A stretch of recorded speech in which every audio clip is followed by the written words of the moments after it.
money management, what I have found useful in my very, very limited experience, because I know that the more qualified people are the ones in the audience, you are the ones listening. So I'm just sharing what has worked and what I know and little tips from being here and there and all that is to first take out that tithe and automate your savings. You don't want to think about it. If you process it too much. Many of the things that Dr. Akinshiku was talking about, you will not do.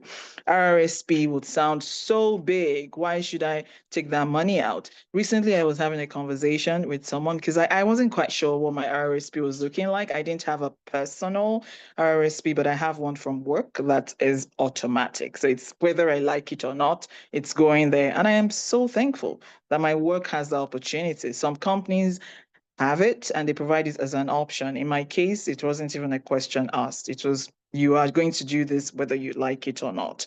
But that has really helped me to, maximize that benefit because that's a way to get money back into your pocket. While it might seem that, many times, oh, everything is just taxed, it's so high, and all of those kinds of things. When you automate your savings, you're paying yourself before anyone else can pay you. So you want to automate it. It doesn't have to be a lot. What's important with money is the habit. It's the habits that we form that make money stay with us or make them run away. I'm a Yoruba girl and I love my Yoruba proverbs a lot. There's so many proverbs around money in Yoruba, and one that I would like to talk to use this afternoon is one that says that money is like a mustache, that it will disappear, or that it's a visitor, it can come and go.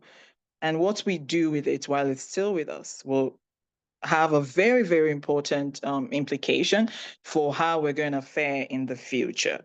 So I like my example of the widow of Zarephath. She didn't have the full picture. She only had what was in front of her, and that's what she worked with. It's the same for us. We just need to start exactly where we are. If it's $20 you can afford to put away, just put it away. If you decide that you're going to put $20 away every week, this year, my math isn't very great. I'm working on it though. But I'm sure that it would be a decent amount at the end of the year that you might not have been thinking about that you would have before.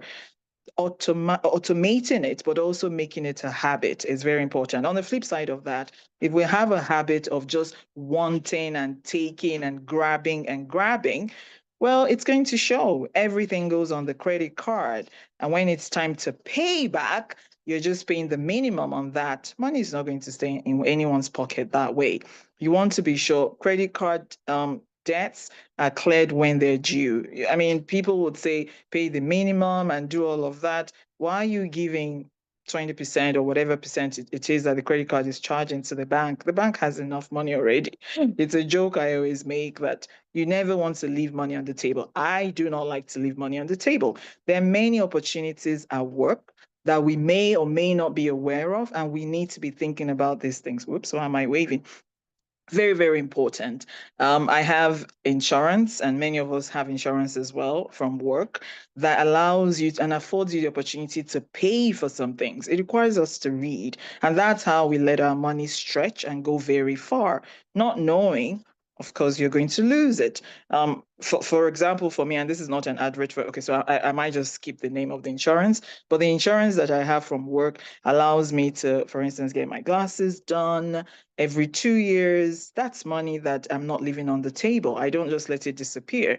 I have money for when I need to get a nanny to look after my kids for a short period. That is, it's on my from my wellness, because my work believes that part of me being well is to be able to take time away from my children. So they provide that as well. But if I'm not reading about it and I don't know, that's money I'm leaving on the table and opportunities that I'm not taking because I'm thinking of how much it will cost me to pay those out of pocket. So taking advantage of what's already available, super important. Reading, checking that you're not leaving any such opportunities on the table. Again, at work, and again, you might be thinking that maybe my work is so great. I don't know. I'm just thankful that I have where to go every day. But at least I can get some money back for my phone bills. There's money that no one told me about when I started. It was just by the Lord's mercies that my husband and I ran into a colleague who said, "Oh, this money, you can get it. Your internet, sure. You send emails from home, so you should be able to claim those back." There's no way I would have known. And that money will disappear at the end of it, carries over for 1 year. And after that, it disappears, automatically gone. So these are opportunities that we don't want to be missing out on. Ask questions. Dr. Akinshiku mentioned that. Ask. When you're not sure, ask. It may seem like a very silly one. As a teacher, I tell my students the only question that is silly is the one that you don't ask and for which you have no answer. So ask it. It may not seem like it, but it's very important that we ask and not leave those kinds of things on the table, because that's what will make the one that we have in our pocket go further and further. Also, we all know this. I mean, I'm not saying anything new that you don't know, but needs versus wants. Needs are very different from wants. If you go to a store, I mean, I'm as guilty of this, so please, no shades thrown at all. I could actually do some, real transactions from my wardrobe by just bringing those out. I have the app. I know where to sell those off if I need to make some extra money from them. If they've been there for 2 years, 3 years unworn, they're probably small now. Is there a chance that you're going to actually lose weight and become a size 8? Is there really? I mean, maybe there could be, but if the chances of that happening are very slim, that's money you're leaving on the table. We don't want to, be doing things like that. But we also don't want to be people who are just amassing and acquiring. Oh, I want that. I need it. It's great. I mean, and I'm not against having beautiful things. I love beautiful things. And when I go to a store and I find something beautiful, natural instinct is to want to get it. But it's also to be able to have that self-discipline to wait, to ask yourself, would I feel this exact way 48 hours from now? The answer in most cases is possibly no. But there are times that it's yes. And if it's something that you actually need, you don't want to not get that if the Lord has made a way for you to be able to get it. But we want to be good financial stewards. Everything we have, we're stewards of. We don't want money to control us in the way that we can't just help ourselves. I'm just like a kid in a candy store. I can't just help it. I'm going to throw a tantrum. That's why we're not kids. That's why we're able to have restraint. It takes a lot of discipline to keep money. Money, by its very nature, just wants to go. And again, I don't know about you, but in this context that we're in, it's like as it comes in, the things waiting to take it are already there on standby.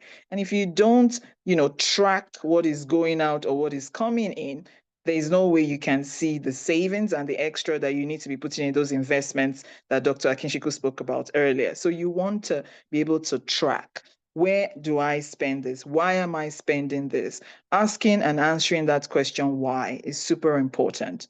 Let me tell you, as a good salesperson is doing their job well when they convince you to make a purchase and you make it. But you want to be able to say, thank you very much for this information. Can you give me all of this? I need to go sleep over it. I want to know what I need to do, whether I actually need this or whether it's working or, whatever for me. You want to be able to go away without committing to anything that can have serious implications and come back. You walk into a car, shop, for instance. It's a beautiful car. The car is going to park itself. It's going to reverse itself. What else can it do? But it won't fly in traffic. You know this, right? Okay, but it's going to do very big things. It's amazing. But you want to be able to sit and ask yourself, what do I need a car for? It's for it to move me from point A to B. Look, I'm not saying that you should get a car that you'll be opening the bonnet every morning in winter. That's absolutely not why we're here. So no, that's not showing that you're even prudent with your time or you're a good steward of your time if that's how you're going to be going out every day. But you must understand the fundamentals of a car, as an example, is to get you from point A to B. It's great to have all the bells and whistles, but will all those bells and whistles pay for themselves? When you calculate it and it's not making number sense, it needs to make number sense to you, because you don't want to just get something that you will become a slave to. The car, you own the car shouldn't own you. It shouldn't be the other way around. And that's why, I love the running joke nowadays that you don't cut a cloth according to your size. You actually cut it according to the piece of material you have. This could not be more true. You want to exactly be thinking about that very clearly, especially in making decisions like long-term debt decisions. There are debts that are good, but you want to be thinking of your debt management, your debt to income ratio. It's not that the debt is so big that the money comes in and it can't even accommodate the amount of debt that you have. There are good debts, and we're going to hear more, I'm sure, when the speaker on house investments and all that will be speaking to us. Getting a house, well, it's a very personal decision how you go about that. Some say, well, maybe it's not such an investment. You always want to know your why. Your why is very important. That's why I started off by saying money is relational. What is enough for me? What would be, if I just earn such a figure, I would be done. It may not necessarily be true. You want to know your relationship with it. For some, it's that, just $500 is good. That's all they need to have. And it works. For someone else, though, it could be, times 10 of that. It doesn't make one better than the other. It's your relationship with it that matters. And in that sense, social media is such a thing. There's lots of peer pressure happening on social media. You're not there to, as Christians, I'm hoping that this is why we're here. We're not here to blend with the world. We're not here to be keeping up with the Joneses. We're here to do everything that the Lord wants us to be. I love this quote that I heard from one of the ministers at my church that we don't work to eat. We work to glorify God. We eat because the Lord provides. So we don't eat actually because we work.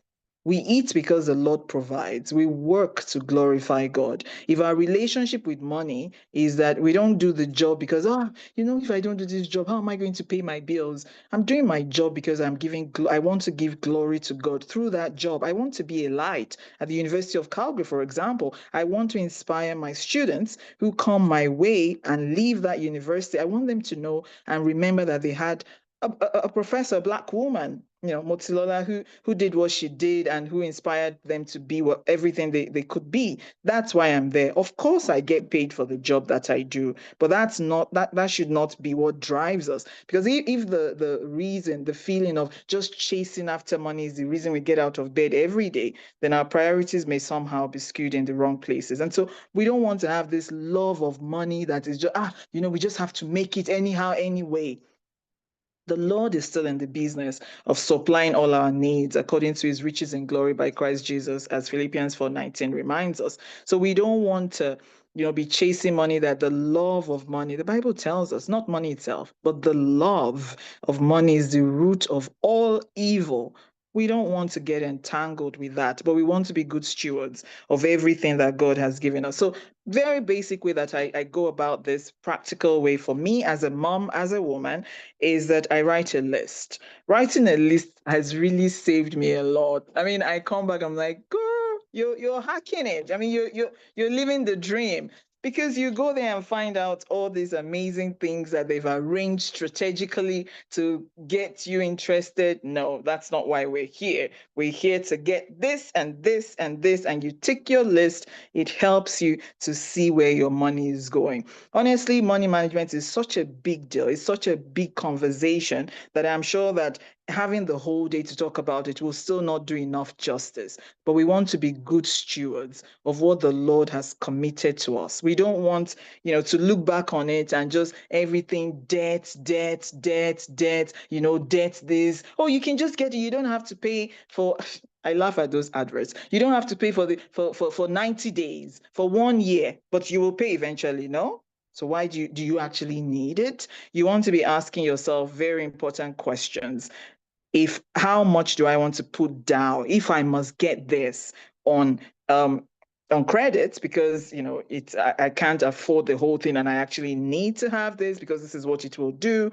How much are you committing into that, before taking that debt? Very, very important that we don't live a life that's just so much in debt to people that we don't know. We only want to be indebted to God. The Bible tells us, oh, no man anything, but to love one another. We don't want to just be, I want to grab it, I want to get it. Many times it's just peer pressure. We think peer pressure is only for kids. I've seen adults get into peer pressure. I could get into peer pressure if I'm not careful. But you want to take a step back and ask why. How am I doing with my money? What's the What's the goal at the end of the day? You know, something simple to and practicable as having a piggy bank, it's amazing. It will blow your mind, honestly. Just withdrawing that. I think because we use cards most of the time, so withdrawal does not come across as something that we do all the time. So withdraw it. Just $50, $100, put it away, put it in that piggy bank that's in the garage where you won't even see it.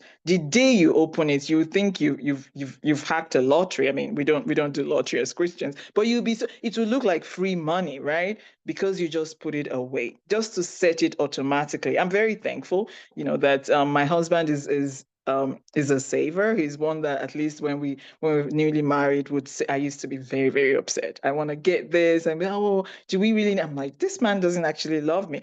Now I know that he was just trying to save me from myself. The piggy bank is one way that has really, really worked for me, worked for us. Is and he's the one that just withdraws it. He just says, oh, we have to withdraw that 200. I'm like, why? But once it's out of your account, you no longer see it, right? That's a very, very good way of making sure that you have that set aside. When you open it, whenever you want to open it, December, September, whenever you're planning a holiday, put the money aside. Actually, if we learn to pay for what we want to enjoy, it will save us from having this staggering debt on things that we can't even remember what the impact of having those things were in the first place. Because by the time you're paying this debt over so long, you're going to be asking yourself, did I actually even enjoy what it was that I was supposed to enjoy? Was it useful? You can't answer that question, but you're stuck with this thing that you absolutely have no need for. Salesmen do their jobs very well. That they've done their job well, in fact, if they've almost convinced you. But I mean, we think about Festus and almost persuaded thou me. Let's also take that cue and say, actually, thank you. It's amazing. But I want to go back to read more about this because I just want to have more information and ask questions. I can't echo that enough, as Dr. Akishiku mentioned. Just ask. You want to ask. Please help. What do you understand by this? If you're not sure, don't jump into it. There's nothing shameful about, it's great that you say this. I still am not clear about how this works for me in this way. How much time do you need? Not sure. I'm hoping that I need a couple of days, but if I need more, I'll let you know. I just want to know. It's your money. The Lord has put you in charge of it. We want to be stewards that do well with God's resources. We don't want to be wasteful. Many times we're wasteful. It's not a great place to be in so many ways. Food, you just cook that, dump it in the bin. I mean, guilty as charged, right? And the Lord is just helping us to keep working at this. But we want to remember money is relational. Your relationship with money will determine whether it stays in your pocket or whether it's always outside on the go. You want to do so much more. And more than anything else, we want to commit this into the Lord's hands too. The Bible is very clear. It might seem very cliche, it isn't. Commit thy way unto the Lord, trust also in him, and he will bring it to pass. Commit your money unto the Lord. Tell him, I have this 500 that I need to go very far this month. You'll be amazed at how far it will go. And you'll be so amazed that God will do wonderful things. As I wrap up in closing, I want to go back to the story I started with, the story of the widow of Zarephath. The widow of Zarephath, the Bible tells us, the barrel of the meal wasted not, neither did the cruse of oil fail, according to the word of the Lord. That's what we want. We don't want our barrel of meal to waste. We don't want the cruse of oil to fail, because we have given to the Lord what we should give to him. We want to honor the Lord with our substances, our money included. Thank you very much. I'll take a pause here. Thank you so much, Ma. Wow, wow, wow. I'm blown away. That was so much nuggets. That was so much information. Like my book is full right now. So if you enjoyed that session, please indicate. Let me see the emojis flying there up and down. Let me see it everywhere. I want you to indicate if you enjoyed it. And if there's one thing that that you heard from this session, just put it in the chat box. For me, I learned a lot. There was so much that she had said, even the example of the widow of Zarephath, that obeyed, and you could just see the result of that obedience. There's so much that she had said. And one thing she also reiterated that our first speaker said, ask. ask.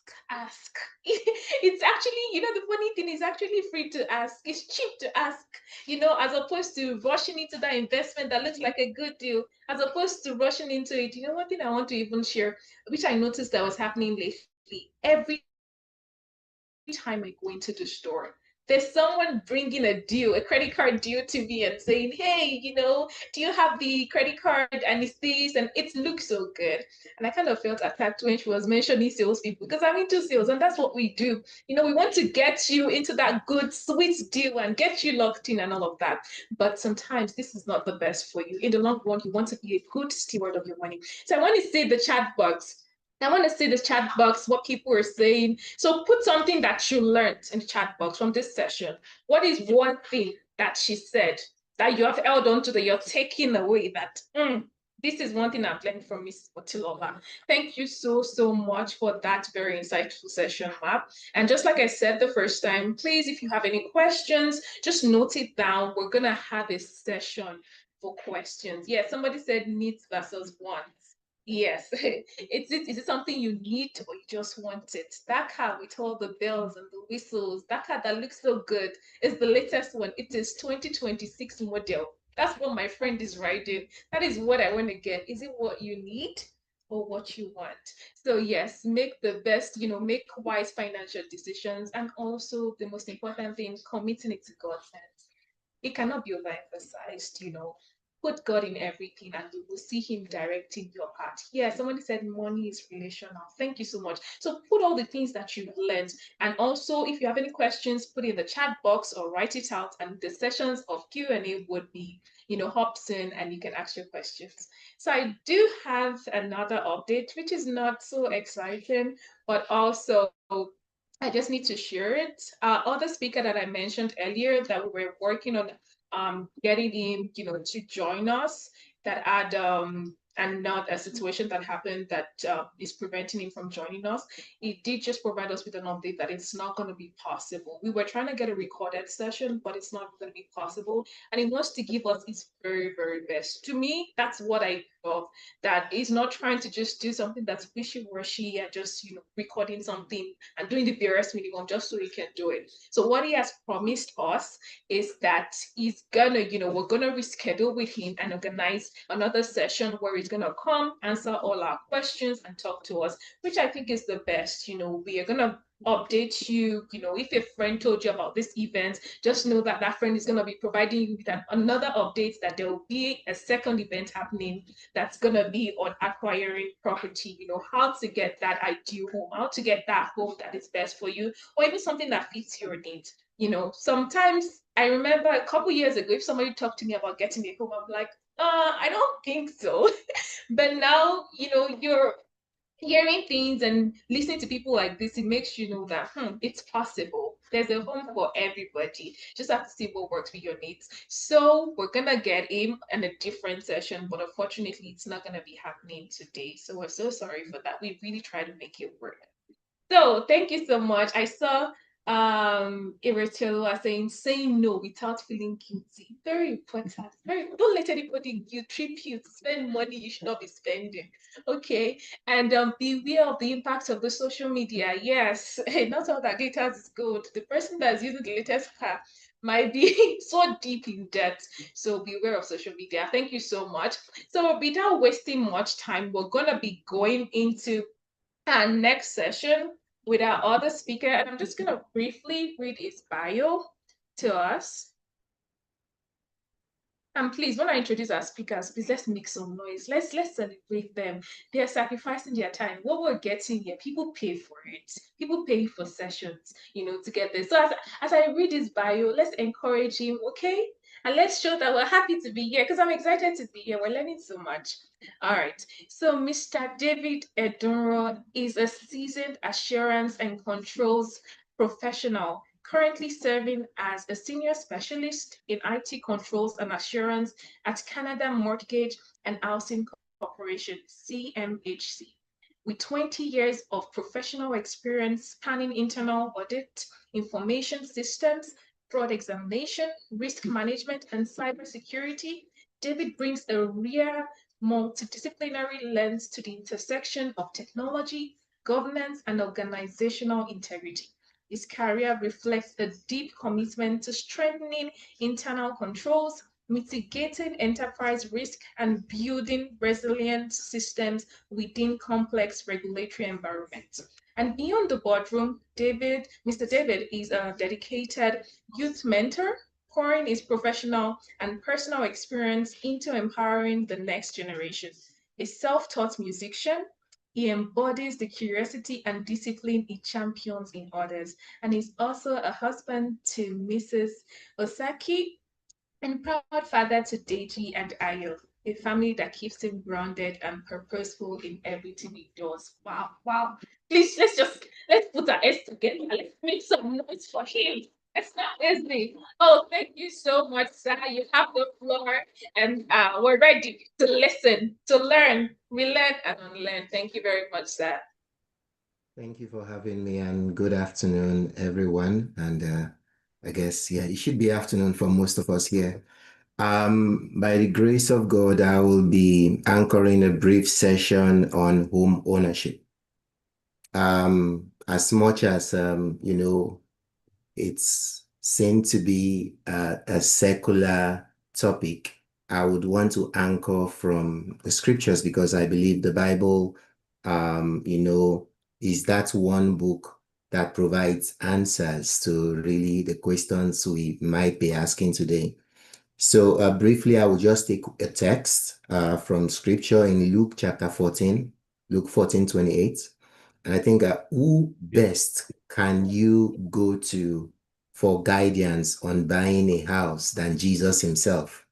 So I just want to pick one of the many words of wisdom Jesus left us before I speak to just highlights of what we need to consider when we want to buy homes. In Luke 14:28, it says, which of you intending to build a tower sitteth not down first and counteth the cost, whether he have sufficient to finish it? Let me take verse 29 for closure. Less haply, after he had laid the foundation and is not able to finish it, all that behold him begin to mock him, saying, this man began to build and was not able to finish. I believe and I pray to God that will not be our experience in Jesus' name. So this afternoon, I'll be as practical as possible in sharing what key considerations we need to have when trying to own a home. And I must apologize as the notice for this came at short notice. I don't have any slides. I just have 5 main points I want to talk about, and hopefully if we have questions from those points, we can have a conversation around them. First question you want to ask yourself is home ownership right for you? In answering this question, you need to figure out what the real cost of owning a home should be. There is what I call the upfront cost. Now, the upfront cost would include your down payment, some mortgage insurance costs, applicable taxes, but just to put context to what your upfront cost should be. For homes in Canada, it is expected that for any home that is at most $500,000, the minimum down payment required is 5% of that amount, which is $25,000. So if you want to own a home, you need to have that funds in place. There are a number of ways you can source for funds, but we'll come to that later. Now, if the home you are looking to acquire is between 500,000 and 1 million, the first 500,000 minimum requirement is 5%. The second 500,000 minimum required amount would be 10%. So if you want to buy a home that is, say, $1 million, you would have to put together a down payment of 75,000. Now, if the home is in excess of $1 million, so for the first 500,000, minimum down payment will be 5%.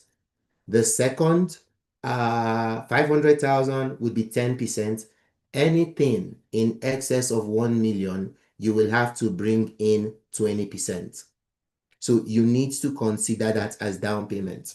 You also need to consider that if your down payment is less than 20%, the value of the property you're seeking to own, there is a mortgage insurance that you would have to also consider.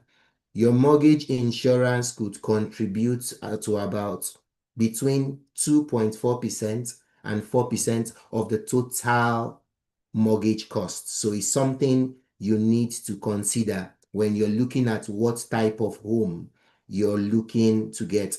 In terms of sourcing for the funding for these homes, maybe we will have time to talk about that later. So in answering the first question, whether home ownership is right for you, you consider your upfront costs. Do you have those funds in savings? Are you ready to put down those funds? That's the first thing you need to respond to. The second thing you need to respond to are the ongoing costs of owning a home. Ongoing cost of owning a home include your mortgage payments, your property taxes, your insurance, utility bills. If you're buying a condominium, you're looking at condominium fees. Then you also have major repairs from time to time. Depending on the type of insurance you take for your houses, there could be hail damage. You could have water leakage in the house that could cause damage. There could be accidents at home where the drywall probably, or maybe some other furniture in the house is destroyed that you would have to repair too. So you want to consider whether you're up for this. Four main questions probably I would just put out there for us to consider in trying to answer whether home ownership is right for you at this time. One, are you financially stable? Two, do you have the financial management skill and discipline to handle this large of a purchase? Our last speaker, spoke to being financially prudent. If you are the type that, funds don't stay in your account, in fact, the problem for you is when you have funds is how do you spend these funds? You want to consider whether you want to take this type of investment. Third question you want to ask yourself is, are you aware of all the costs, the responsibilities that come with being a homeowner? And finally, are you ready to devote time to regular home maintenance? Now, the second thing we need to consider is, are you financially ready to own a home? So home ownership may be right for you. Probably you have a growing family where you are is not very conducive. So maybe the answer to that is yes. The question here now is, how financially ready are you to own a home? I think in Canada, it's a bit easy to own a home if you have a job. Often the banks would want to see your pay stub. They would want to see your employment letter, and know to what extent they would be able to advance mortgage facilities to you. In my experience, and now I speak as a homeowner, right? I would think your home, your annual gross, your family annual gross, let's say you're married, both your annual gross and that of your wife put together, if you multiply that approximately by 6, that would give you an idea as to how much the banks would be able to extend to you. But in answering the question, whether you're financially ready to own a home, there are 4 questions I would want us to consider. One, how much are you ready or willing, or how much are you spending now?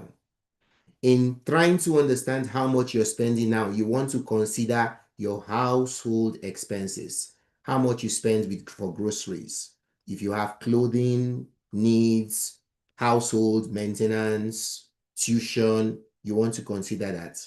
You also want to consider how much loans or debts you currently carry on your credit cards. Do you have car loans you're paying? Do you have personal loans? Do you have student loan? Do you have lines of credit? You want to put all that together to know the level of your exposure. Then do you have entertainment expenses? Maybe you always entertain guests, so you put some funds to get food for them, go out for drinks, maybe for your hobbies. You have memberships, gym memberships that you subscribe to every now and then. These are things you want to consider. Then, do you also have savings like your RRSP or your TFSA savings that are either manually or via automation taken out of your monthly income? You want to really know how much you're spending and how much would I call financial liability you incur month on month. The second question you want to ask yourself is, how much can you afford? Now, there are two, from, financial standpoint, two affordability rules you want to consider. It is expected that your monthly housing costs should not exceed 32% of your monthly gross income. So before tax, what you take home, your monthly cost. And what are your monthly costs? Things like your mortgage payments, both principal and interest. You're looking at your property taxes, your heating expenses, fees for condos, and any other ancillary costs. You want to make sure it is not more than 32%. On the flip side, if you have loans like car loans, credit card loans, and all these things, it shouldn't be more with your housing cost. It should not be more than 40% of your monthly gross income. So if you look at all the loans and all the liabilities you have to incur month on month, you want to figure out whether you are in a good position to embark on this. I know good you have certain prospective house owners that have great experiences owning houses, but because for some they were unable to consider these factors, they actually started by putting in their down payment, but they were unable to close things out. There is a risk in believing God that when you get to that bridge, some way, somehow, an angel will bring the money to you, like they brought bread to Elijah, and you'll be able to pay off. There is a risk. I must tell you, once you get into a contract with either a home builder or someone who is willing to sell their home, you make your down payment. It is expected you close that transaction. If for any reason you discover you started the building exercise, but you're unable to complete that exercise, there is a risk that you might forfeit your entire down payment.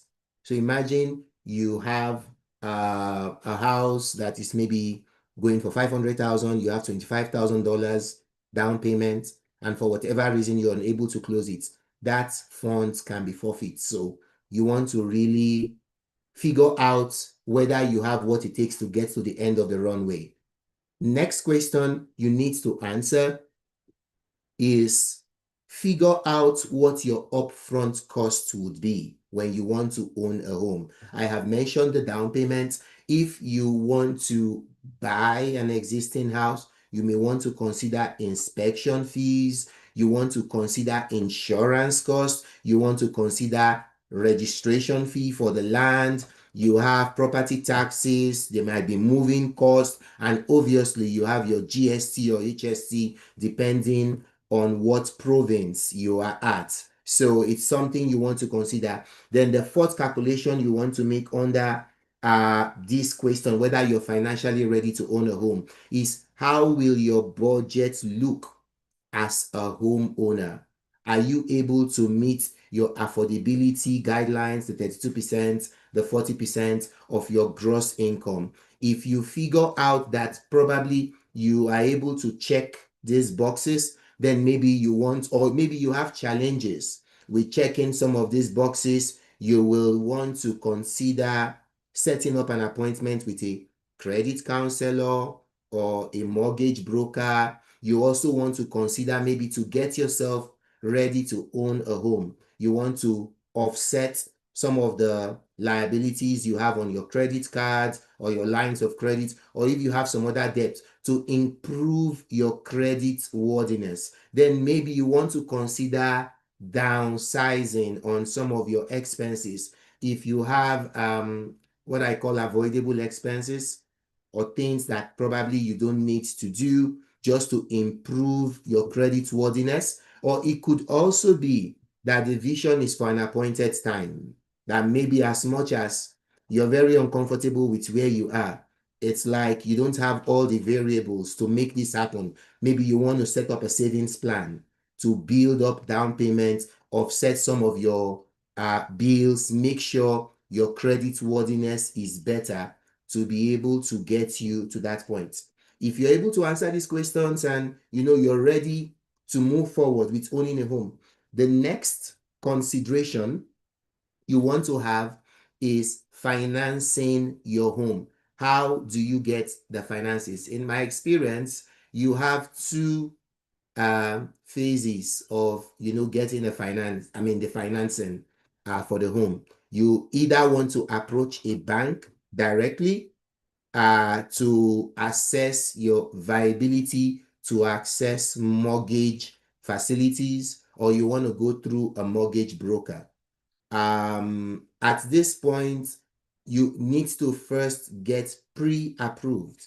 If you want to build a house, for instance, you may not be accessing the mortgage at the point of groundbreaking. All the banks want to see is whether or not you have sustainable jobs that can enable you pay for your mortgage if and when the time comes. Usually, if you have a permanent role in the organization as an employee, typically there is no what I call a moratorium period before you can access these loans. You can actually access these mortgage loans from month one. However, if you're a contract employee or you own a business, some banks may want you to remain in that role for at least a year or 2 or 6 months, depending on the bank or the credit union, before they can decide whether to extend that loan to you. Now, there is a catch here. And please, moderator, please let me know when I'm out of time so I can quickly round up. I have quite a bit to cover here. So one thing we need to consider when you want to own a home is whether you want to build or whether you want to purchase. I'll talk about that later. But just to emphasize on the building part, it takes approximately, for a good builder, maybe 5 to 7 months to build a home. At the beginning, at month 0, you might want to have that pre-approval from your bank, and you want to make sure. Sir. Yep. So you have about 5 minutes left. Thank you very 5 much, minutes. sir. Fantastic. Oh, good. Thank Yes, you. sir. So you want to make sure all through the building period, you're gainfully employed, because at the time you want to take possession, the banks will reassess you again to confirm whether you're still creditworthy, i.e. you have gainful employment. There are certain things you want to consider in accessing the finance.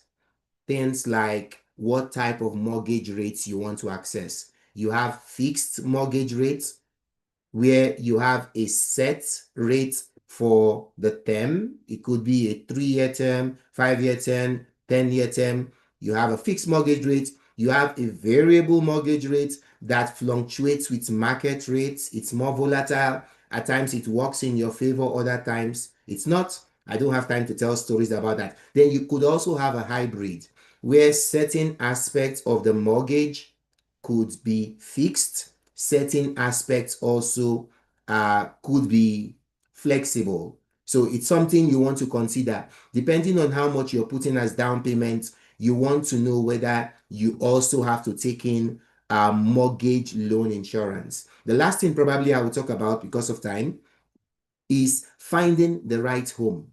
And here as young people, I think there are some opportunities for us. If I would add, I mean, just give my counsel, I would say maybe you want to start off with owning a condo or a condominium, a two-bedroom condominium. And in owning that two-bedroom condominium, you can actually own and rent out one of the rooms, maybe to another young person that is looking for a home. And the combined rent will, one, offset the rent for you and also help improve your equity. But with finding the right home, four things you want to consider. Number one, the location. You have to look at the current possibilities as well as the future prospects of that location. Certain upgrades or downgrades could increase or reduce the future price of the home. Is something you want to consider. You want to consider the size of the home. At this point, if you're a bachelor or a spinster, do you think you want to just go for maybe a duplex, a townhouse, a condo? You have to figure out what you want. You have to look at the special features you want to include in your home, considering our very, incredible weather conditions. You may want to ensure you have heaters or maybe air conditioners in your home, depending on your unique needs. Maybe you want to have a swimming pool or any infrastructure that can improve the property. You also want to look at the lifestyle you want to have, whether you want the home to be for a family or whatnot. So those are some of the things you want to consider. In the last 1 minute I have, probably I will just talk about finding the right home for you. You need to look at where you are right now.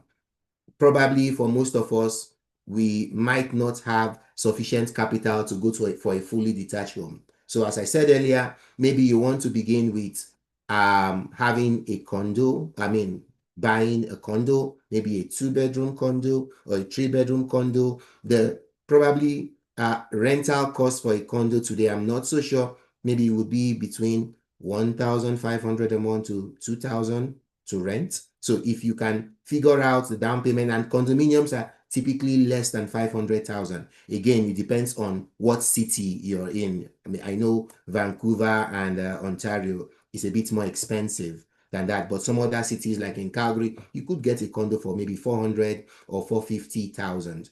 Now, if you have that and you can get some friends that could act where you could sublease rooms to them, that could ultimately reduce how much you pay. I mean, help augment how much mortgage you pay. Let's say with a 450,000, maybe, and a good interest rate, maybe you're expected to pay $2,000 every month, and you have two tenants and you all agree, okay, let everyone bring in, maybe for a three-bedroom, everyone is contributing $900 a month. So you have $1,800 coming into you. Probably all you need to add maybe $100 or $200 to pay off your mortgage for the month. And at the same time, you're building equity. If you're able to sustain this for a time, you're able to pay off your entire mortgage at almost little cost. Maybe the only expense you would incur would be your upfront costs. At that point, if you want to move into a bigger home, you can always sell that condo and have sufficient down payment. Maybe the price of the condo would have appreciated to 500 or 600,000. Imagine selling off the condo at 600,000 and using that 600,000 as down payment for maybe a duplex or a fully detached house. It reduces the burden on you. I think I've exceeded my time by 1 minute. So maybe I'll pause here and allow our moderator take it up. If you have any questions on any potential area I have not talked about, I'll be happy to engage. Thank you very much for your time. God bless you.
we're gonna have a time very soon.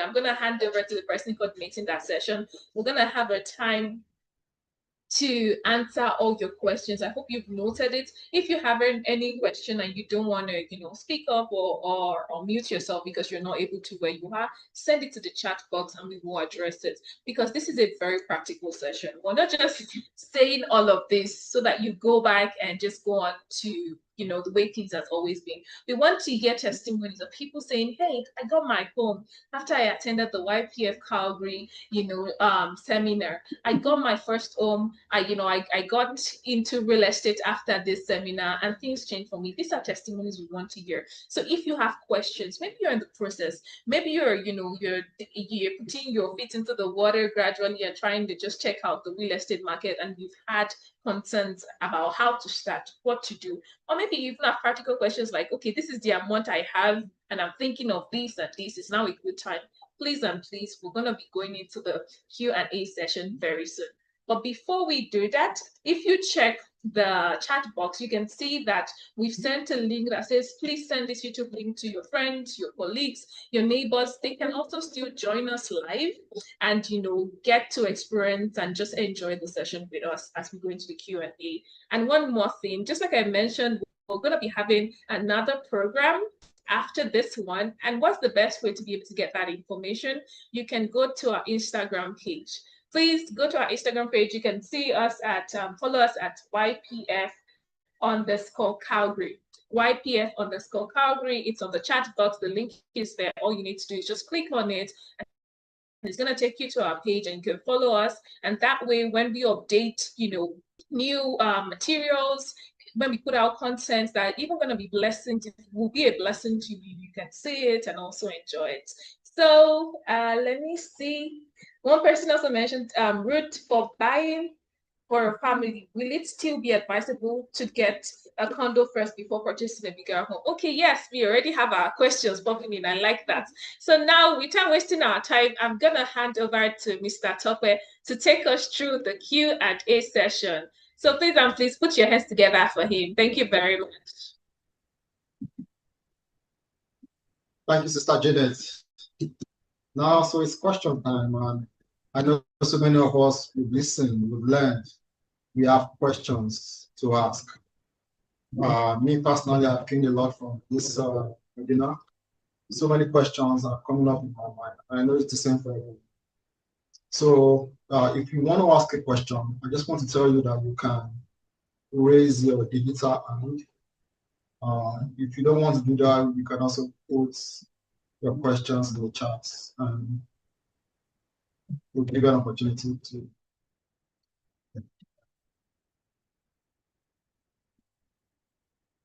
Okay, yeah, see someone has raised digital hand. Let me see, just IKEA, you can ask a question. Yeah, so I do have two questions. Yeah, but before I ask my question, I'm really grateful for the sessions, and I thank every one of our guest speakers for coming on board, and it was quite insightful. So the two questions I have is, the first one is, like, how do you balance, I would say, number one, career prospects and financial growth? Let me give an example. Let's say there are other jobs that let's say better jobs that you want to get that are maybe out of where you are to a different city, right? For example, and that city, it's a lot more expensive to live in that city than in your current than where you are. So how do you balance? Okay, maybe going for something better in terms of a career that might take you to a place where the living standard is higher, as opposed to staying where you are, or going to another city that is quite cheaper to live in there, and which will help you like save more money, invest more, things like that, right? So how do you do that? What parameters should you consider, or how do you balance that? Now my second question is, when it comes to paying down payment, right, for a house. Yes, I know that if you pay 20%, you don't get you don't have to pay an insurance. Yeah, for sure. But then it seems like the bank gives you, or the lender gives you, a higher interest rate, right? Now, just contrasting, if someone pays, for example, 10%, right, and invests the remaining, let's say you have 20% down payment, right, ready, and would you be better off if you maybe paid 10% and invest the remaining 10%? Because it seems like in the long run, right, the person who paid 10% and invested the remaining 10% may do better. It will have, like, doing the maths, right, may be better off than the person who paid the whole 20% and sank all the money in buying a house. So that's how do you, I mean, what do you think about that? Should we, yes, you have the money, let's say you have the money to pay 20%, should you go ahead to pay the 20%? Or should you, okay, so fine, maybe if I pay 10% or 15%, right, I can take over the mortgage, but then let me invest the remaining 5% or remaining 10%, right, into like a stocks or something like that. So that's kind of, these are my two questions. Thank you.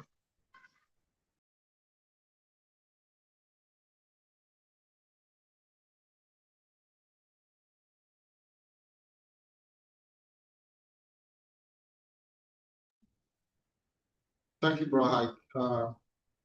Very intelligent questions. I know all of us want to learn from this. The second question is something bro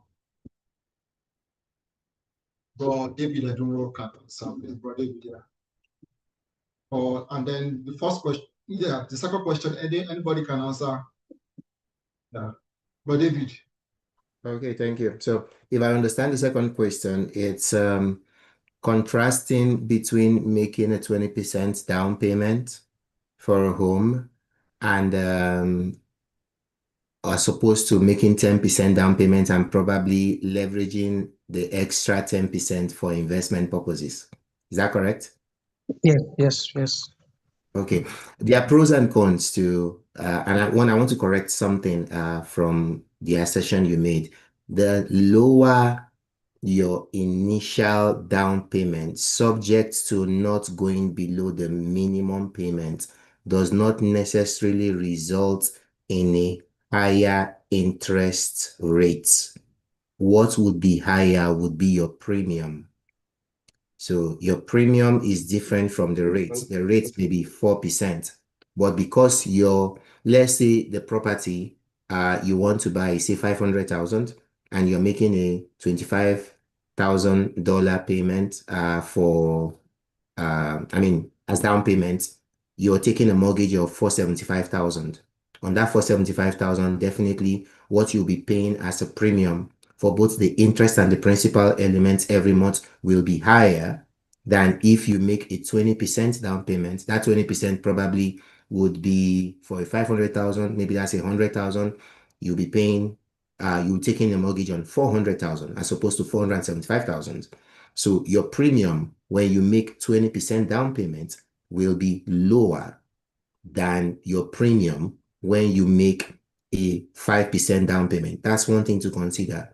Secondly, I did not mention this, but you need to know that when you make a 20% down payment to your mortgage, you activate a HELOC facility. The HELOC facility is a facility that allows you to take loan advance of the equity you've already built. So that 20% you've already built, and again, is subject to the bank. So if you make a 20% down payment, what they do is they create an additional account for you that as you continue to make down payments, the principal element is being accrued into another account. So it grows with time. That account, you can access it if you have any projects you want to fund without necessarily going to the bank for an approval. So the answer to your question would be, you need to really consider what investments you want to make with the 10% and confirm that over time, the interest expense you will be incurring from not making that 10% payment onto your down payment would not be as much as the interest income you will elicit from investing that 10%. Basically, you want to make sure, and when it comes to investing, whether it's money, the market is volatile. So it's a risk you're going to have to take.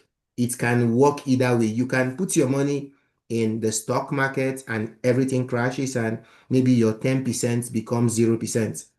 I still recall fondly, I have some funds in the Nigerian stock market that I've practically forgotten. As at then, it was huge for me, right? Imagine when you have to take a loan, which is like 4 times or 5 times your monthly salary to buy stocks. And as of today, probably my stock maybe is not up to 50,000 naira or less than it. I mean, it's degraded. So it's a risk you are thinking of taking.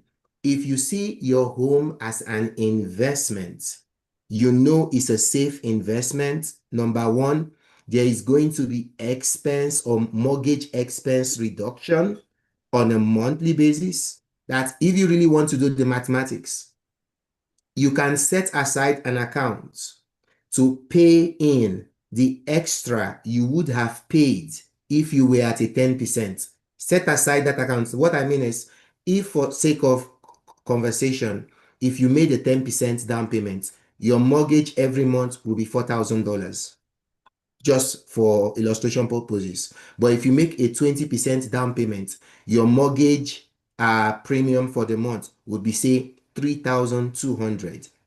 If you're making that 3,200, you know there is an $800 in savings every month that you're reducing off your initial or off the alternative. So you want to ensure whatever you're going to invest, the additional 10% at a minimum should produce interest of 800,000 on a monthly, $800 on a monthly basis or even more. So if that project is that viable, by all means, I would say you might want to go that approach. But if you are not sure, as they read my profile, I'm a risk expert. I would rather be safe than sorry. So I'm not sure whether that helps to address your question, but I'll pause and maybe allow other speakers provide their contributions if they have any. Thank you. Thank you, Bro David. Yeah, very good answer. I never even thought of that, but you did justice to that question. I don't know if any of the speakers wants to add something to that. Yeah, let me just add on the second one. Oh, sorry, you can go first, man. Oh, okay. Thank you, sir. I just wanted to respond to the first question related to moving to a more expensive city and the career prospects and all of those kinds of things. Very, very useful question. Very important consideration to make. Very strategic as well. But my answer is going to be this. As Christians, we don't operate in abstraction. We don't just operate because, oh, everyone is moving here. This is where the goal is. You want to be sure that you, again, ask question, and this time ask the Lord, is this a place I should go to? Should I move forward and go here? We need to always get and think about our priorities. Is it that we're going to be leaving our family behind? And again, every family situation is very unique. So you want to be sure that at the end of the day, that's a good move that the Lord would have you make. I use myself as an example.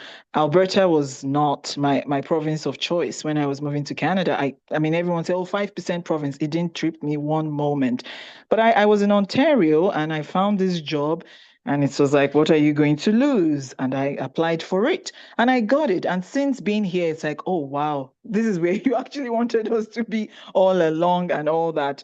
And I'm thankful that I am here now. But we want to be sure that we are asking the Lord. Someone I know, for example, came to Alberta, was like, no, job prospect here isn't great. They found something in Ontario. They moved there. It was a little bit more, the pay for the same kind of job that they, in fact, found in Calgary, because it's Calgary that it happened, just a bit more in Toronto. And everything anyone said to them just fell behind, their ears. They went to Toronto. Looks like they were making the money. Of course, they weren't making that money because, again, Toronto is a more expensive city. Came back to BC, just didn't work out. They're back in Calgary now. So we don't also want to be wasting time that way. By all means, it could have also worked. I know people who have moved from Alberta to Ontario, and it's been a brilliant move. The bottom line is, does the Lord want us to make that move? And we want to be sure every time that we can go back and be sure. I mentioned at the beginning, I didn't want Alberta as a choice, but being here, living in Calgary, I think that, it's one of the best decisions that the Lord has helped us to make. I love being in Calgary. It's snowy and wet, but it's a beautiful place to be. So we just want to be clear that that's where the Lord wants us to be per time, and all of those. Thank you very much. Thank you, Mrs. Mutilola. Yeah, thank you, Ms. Yeah, let me just add to, I think the answer to the second question is very great. And it's number one, in everything you do, the first question is, of course, what's God saying to you about this? The second thing, which is equally very important, is that what is motivating you to take this action? And I like that Bible verse that brought David. So you have to sit down and count the cost. Sometimes some offers looks good, but when you look at the end of the day, you consider the expenses and what your net income is going to be at the end of the day. That is going to determine why you need to choose, why you need to determine your choice or decision you need to make. But sometimes you take some risk because you need some professional exposure for that is going to impact your career positively later. You're taking that decision based on that. That's what it says, that you need to sit down, consider the cost, and look at what is motivating you to do what.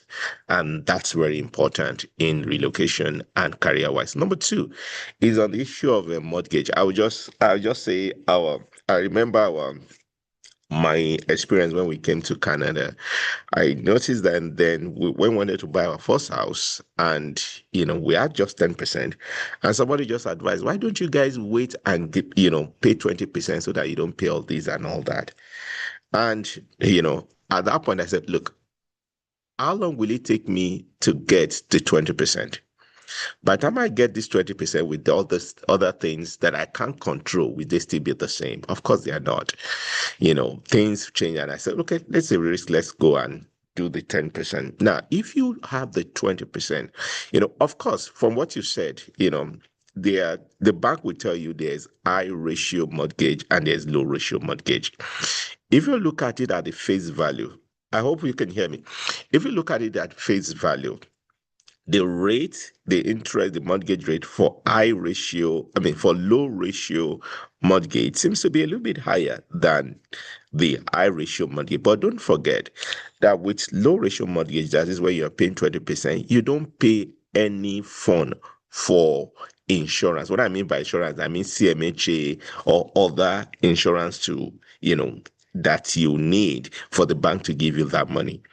And that's why when you had the CMHA or those other rates insurance, when you add it to your high ratio interest rate, you discover it's actually higher than your low interest mortgage rate. That's very important. And number two, just like Brother David has said, what investment? Number one, you have to see, from my experience, the greatest investment you can make is your house, is the house you have, we've moved around 2 or 3 provinces now. We're in BC, we moved to Nova Scotia, we're now in Calgary. And in all of those 2 places we have moved, though the market was good then, the returns we got on our houses, I'm not sure whether if we invested in other things, we have gotten the same. So that's very important. And of course, just like what David has said, you have to count the cost very well. If you had said, okay, I'm going to set 10% to invest in what? To invest in what? What is the return on investment for that? And those are the things you have to look at, so that you make sure that you take a, what do you call it, a well-informed decision. Thank you.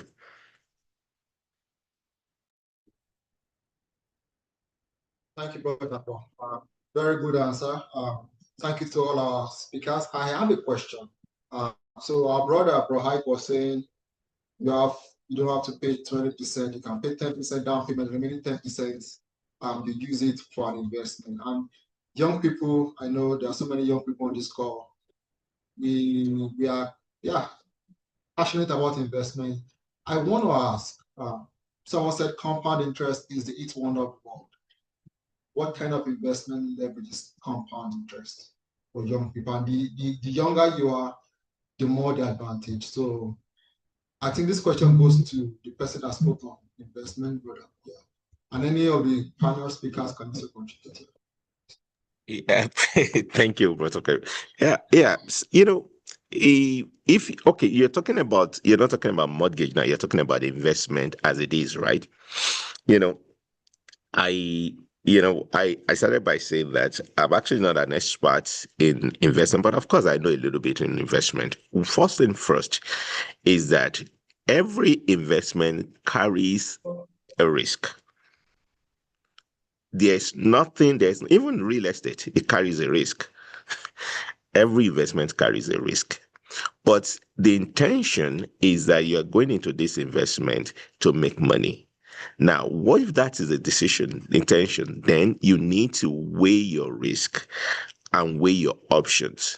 Seek, if you're going to be investing on your own, you need to do your own research and look at, what are the companies you're investing into? Are you investing into these blue chips? Somebody will tell you there are some companies, they have very good performance, they have good stocks, good returns and investments and all that. So after you have done your due diligence, and another thing is that you want to look at what's your duration, how long, is it going to be a short term or long term? Am I going into this company just because I want to cash out? Those are the things which you have to look into. And of course, like I said in my presentation, what is your risk level? Are you able to take more risk? Or, for me, I don't actually like taking so much risk because it's good if you can, but know that the higher the risk, the higher the returns, and the higher the likelihood of you losing money. So those are the informations you need to put together. Then you now sit down with those data to take your decision on what. I remember when I was in Nigeria, that was an investment I did. I told the person, there's an adage in Yoruba that says, I will say it in Yoruba. I think I will translate for those people that doesn't understand. Said, Orisha bo le gbe mi, fimile bo se ba mi. I don't know that. Look, in this investment, if I'm not going to make any money, please, I don't want to lose anything. And that's because at that point, I'm not ready to take any risk at that point. If I cannot get income, please let the principal be guaranteed, and those are the things you want to consider. So it's not there's no one solution fits all for all this. It's something that you will need to sit down, whether you do your research or with an advisor and look at all the options you have. Then you now take your decision based on that. Thank you. Thank you, bro. Thank you, bro, Dapo. Thank you for that answer. Very Yeah, exciting. to just add to what Bro Dapo said, if you can hear me, I think if you want to make a risky investment, rule of the thumb is make that investment with funds that you consider disposable, i.e., if you lose those funds, it will not be a deal breaker for you. It's extremely important. So you count the cost very well. So if you have some free $10,000, you want to do some high yield, high risk investment, but if the $10,000 become $357 after 6 months, you won't lose sleep over that. then by all means, you can go ahead. But if you consider the costs, that probably it's some pains will have to give, and it might even be a life-threatening event, if you know what I mean, then maybe I would say wisdom is profitable to direct. Thank you. Thank you, Bro David. We're going to take two more questions. I see someone in the chat, Toyosi is asking, which one is advisable, mortgage broker or bank? Okay, I think there is actually a first question before Toyosi. That's from Ruth saying, for buying for a family, will it still be advisable to get a condo first before purchasing a bigger home? It all depends. One, it depends on how much down payment you have right now. Buying a condo has its pros and cons. One of the things you would want to consider in buying a condo is asking the condo board to provide you with a schedule of future expenses, because as a condo owner, whatever future expense is reflected in that schedule, you will be liable to pay. So maybe for a new condo, the plan is after 5 years, the roof will be changed. Every condo owner will be responsible for that change. There are condo fees you also have to pay. So you have to, one, look at how much funds you have. If the funds you have are not sufficient to go for a home, maybe a townhouse or a duplex or a fully detached home, it's only good enough for a condo, then by all means you want to go for a condo. Also, if your strategic plan is to remain in that city for a fixed number of years, maybe you came in there for academics and in 3-4 years you'll be out of that place, you don't want to rent, so your rent can translate into equity, then by all means you can go for a condo. The cost to get in are low, and if you have a plan to get out before those fees start rolling in, then by all means go for a condo. Otherwise, I would say if you have sufficient funds, getting a bigger home that is scalable to your need would be my preferred approach. Then to answer your second question, and that's this question on which is advisable between a mortgage broker and a bank, what I will tell you is cast your bread upon the waters. Talk to banks, talk to mortgage brokers. Ultimately, it depends on what type of mortgage facility you want. If you want, say, a fixed mortgage facility with all conditions remaining the same, you have X% down payment you want to make, talk to your mortgage broker to see how the deal breaker really should be the mortgage rates. The lower the mortgage rates, the better for you. You can talk to 3 mortgage brokers, 5 banks, and even play them against themselves. You can tell Bank A, Bank B is giving me 2.3%. Are you able to match that or even exceed that so I can come to you? And they might say, okay, you know what, we'll give you 2.25%. You tell Bank C, Bank B is giving me 2.25%. Or is your mortgage broker able to match that? At the end of the day, you want to go for what works best for you. So at times, working with the bank directly could be more viable than maybe working with a mortgage broker. But I wouldn't say one is more preferred to the other. At the end of the day, what's important is the bottom line. How much interest are you getting? And it could be that for some individuals, they may have one or want to take mortgage that can also help pay off certain liabilities in addition to the mortgage. So you want to look at what additional facilities each prospect is offering you to know what's best to go for. Thank you. Thank you, Bro David. Yeah, very good answer. What I learned from the answer is good, the one that gives you the lowest rate, whether it's a bank or a mortgage broker. So we just have 2 more questions. Okay, just 1 more question because we're running out of time. So you can raise the digital hand. I don't see any more questions in the chat. If you want to ask any question, just raise up your digital hand, and then we'll give you the opportunity to ask a question. That's a question I'm just because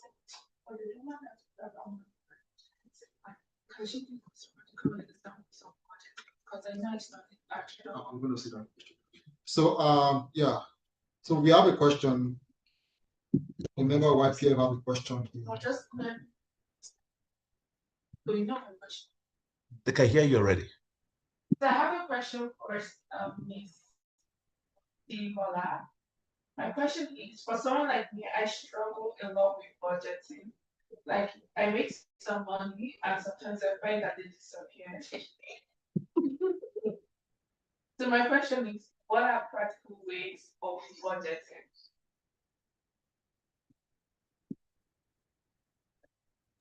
Thank you very much for that question. Right. If I heard you well, you wanted us to talk about like practical ways of budgeting. I think it's just very simple to look at the income versus the outgoings. And also in thinking about the outgoings, you want to categorize them based on absolutely. So, for example, in my case, my outgoings are very non-negotiable. I think it would be the right word. The mortgage, if I'm looking at it as our family income, so the mortgage, the bills, childcare. I have children. Like, there's no way I'm going to put those kids. So I need to think about that. And also insurance and all the associated costs of that. Once I'm able to plot those, on a spreadsheet to see those versus the income, I can see what else is available. And also an emergency fund. Yes, just putting that aside too. It's also very important that, you have the emergency fund budgeted for and set aside for exactly what it sounds like, emergency. If it's not emergency, whatever that looks like, we don't want to touch that. In relation to the income, then one will be able to see what else is left and budget on that. But of course, this is all after, in my case, after tithing, because one of the first outgoings, like non-negotiable, your tithe, your mortgage, and all of those. And then when you see what is left, you can make a decent budget with it. Honestly, in speaking very plainly and practically, when you think about the cost of living nowadays, you go to the store and this thing has increased and all that. You're asking yourself questions: are we going to be doing A, B, or C? But there are many practical ways that I have dealt with those. I have started making things that I would typically buy before, just to be sure that I can stretch that dollar a little bit more.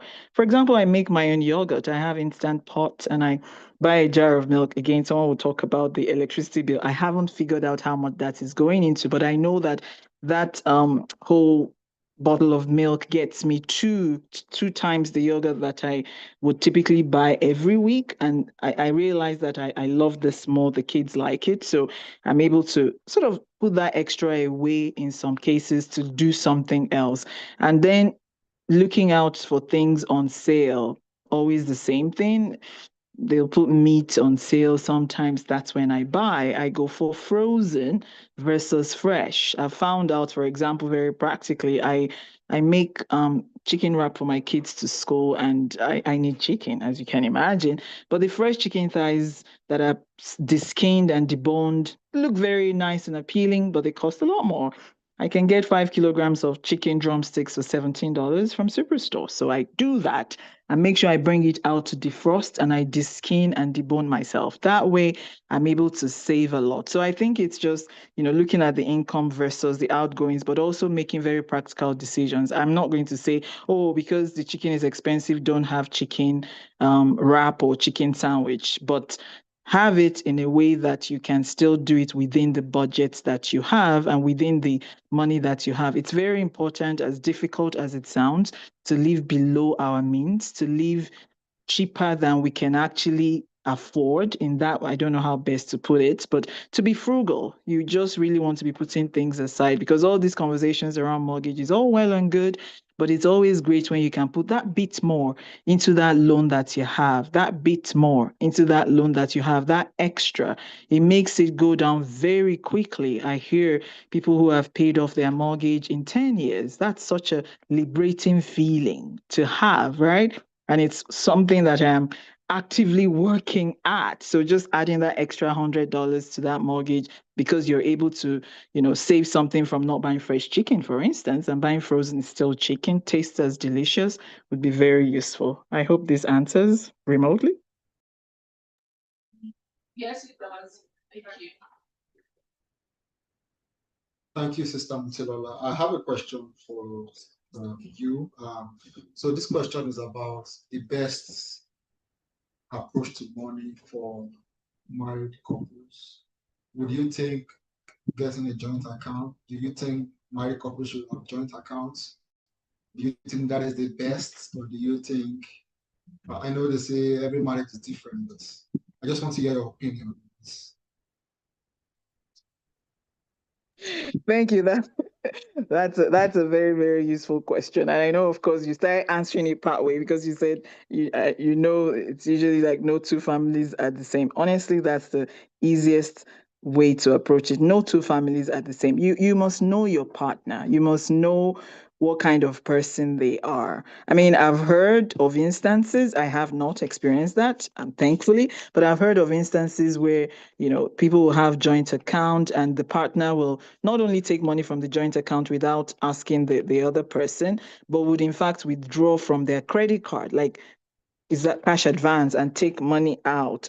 And then send that to people in Nigeria. See, people will always have needs. And we can always remember that the Bible says, my Lord, my God shall supply all your needs. We cannot become God in their lives. We can help. We should be charitable people, but we cannot do that at the expense of our families right here. Financial abuse is real. And if joint account works for the family, absolutely fine. In my case, we have a joint account. That joint account is where my husband's pay goes into. It's a very risky thing I think he's doing, because my pay goes to my personal account, but his goes into our joint account because he knows that I'm not going to go in there and take, money without having. We have money that we can spend. So we have, like, what's the word for it? Like, I would call it like personal money-ish, if I can use that word, that you can have access to, 150 or 100, whatever it is, that you can spend without giving account for that. But when the partner is going to make some financial decisions that would negatively impact the family and would not help, that's family to be able to stay afloat, then that's dangerous. So we don't have joint account just for the sake of having it. That's not what shows that we're united. Unity is not a function of having it all together in one place, but it's about working around what is financially intelligent for that family. You don't want to make decisions that would cost everyone whatever, cost them their sleep in the long run. Love really should be genuine. The Bible tells us, let love be without dissimulation. It should be free from hypocrisy and pretense. We don't want to that's Romans 12:9. We don't want to just do things. Oh, everybody has a joint account. That's going to show that I'm submissive or that my husband loves me. If your wife is a spender and she cannot control herself, or the husband is a spender and he will go into this car shop and cannot control himself, we need to have a situation where we have conversations about major spends, right? So I said earlier, my husband is a saver, but salespeople have a way with my husband. They don't, I'm very difficult to convince in that way. Maybe because I'm just a bit, that little bit uptight. It's not because I'm a saver, but because I always ask why. Why are they being kind to me? Why are they calling me darling? And so we have to come back home to talk about it. I'll say, right, thank you, husband. Can you come now? We need to have a conversation, and we'll sit and bounce it off. It's not because I'm necessarily the one that would say, actually, does that even make numbers sense? But sitting through it, talking about it helps. So it's not really that having the joint account and all. We have commitments that we make together. There are commitments that my husband handles and all, but it's just about the foundation. Why are we doing what we're doing? And when everything is done out of love and respect, and you know that your husband or your wife is not out to undo you or put you into unnecessary, untold financial strain, then by all means, if a joint account works, all well and good. My only takeaway from this is whether it's a joint account or a personal account, you want to be sure that with the bank, there's a form that they fill that upon demise, this person gets it. You don't want to leave the process to probate if something were to happen. God forbid, we're going to all live long in Jesus' name. But we also want to be financially smart, that we're not leaving our things on the table. I hope that this helps. Thank you. Thank you, Sister Mabala. Okay. So we've come to the end of the question and answer session. Hand it back to all the Thank everyone for very insightful. Wow. Thank you so much, Mr. Tonkai, for coordinating that session. This has been so amazing. This has been so interesting. If you've not learned anything, raise up your hands. Or if you think you've not learned anything from the session this afternoon, just let me know. Be honest. Be honest. Okay, but if you feel you've learned something, please give it up for all the speakers, the coordinators. Give it up, give it up, give it up for them. Let me see you. You all said you learned. I'm not seeing your reaction. Okay. Thank you so much. Thank you very, very much. And if you have any other questions, please feel free to, engage with us on our IG pages, and you can send us, slide into our DM, send us your questions, and we can always try to get the speakers to address them. And I know that if we reach out to the speakers, they will not show us out of their DMs. I'm so sure of that. So we will just go to the next agenda. All right, which is the closing remarks. Okay, sorry about that. Yeah, so we will go to the next agenda, which is going to be the vote of thanks by our amazing Miss Mercy.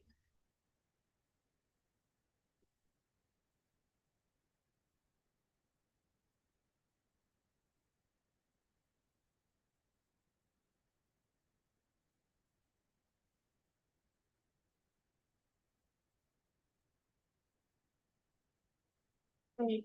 So I want to thank everyone for coming today and listening to our seminar on finances, home ownership, and investment, also money management. If you have questions and you want to keep up with this conversation, definitely reach out to us. I will be having monthly seminars regarding things that affect young people in Canada.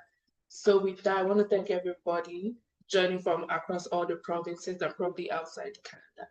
Thank you. All right. This last section, just to say thank you. For all our participants, all our guests of honor that have come to share us in this event, I want to say a very big thank you to all of them. Thank you for taking your time to be here. And to all the audience, I'm very happy that you asked your financial questions. You've got some personal insight into what you are to do next. Lesson learned in a real-time scenario our beloved have shared with us. These are things we should not forget. In fact, I'll close by saying, take what you have learned and build a future that reflects your vision. Very, very important. You will see that in every steps you take, you will see God guiding you. Now, the instructions have come, as I said, I will instruct you. I will teach you in the way that thou shalt go, and I will guide you with my eyes. And that's what this section has come to deliver to us. So you have been given instruction. God is here to guide you for every step you need to take. All you need to do is to acknowledge him in all your ways, and you have a successful end. I want to say thank you for staying up to this time. And I want to acknowledge our national coordinator for YPF, our president for YPF, is also here with us. You have been listening from the beginning to now, and also some of our beloved leader pastors that also joined. We acknowledge, we see all of you, and we are saying thank you very much. People from Ontario, people from Quebec, people from all over Canada that came to embrace this event.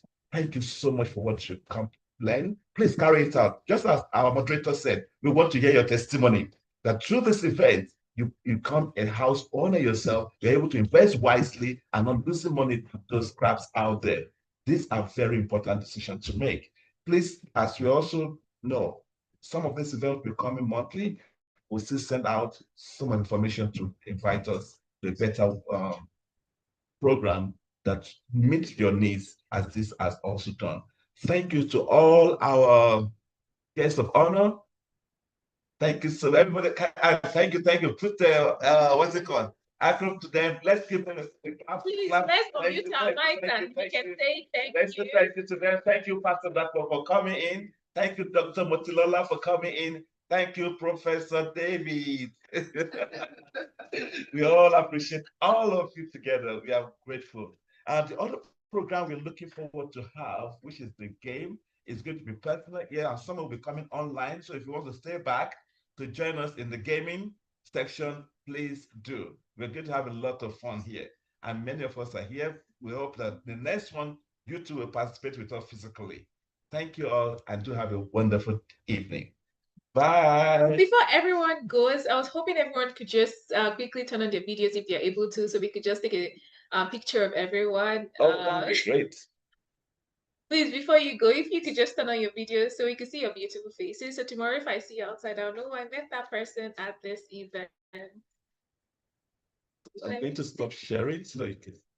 Yeah. I'm just gonna take a screenshot. If you're able to, please turn on the videos. Thank you so much for coming. Thank you, Mrs. Motilola. Thank you. So in the next, 3, 2, 1, we're gonna do it. Are we ready? If you're turning on your video, now is the best time to do it. Thank you, Ruth. Thank you, Mr. Desenji. Thank you, everyone. So 1, 2, 3, go. Yeah, I feel like I'm still not techie. Okay, I thought I got it. All right, let me take it again. I need to get better at my tech skills. All right, gonna take it again. 1, 2, 3, your best smiles. Perfect. Thank you so much, and do enjoy the rest of your day. Yes, we're gonna have a quick game session if you want to wait behind. Yes, you can. And if you believe it now, it was really nice of you to join us, and we hope you've learned from this seminar. Thank you very much. Thank you. Thank you. Recording stopped. Esther, you're coordinating the game. Social media. Hey.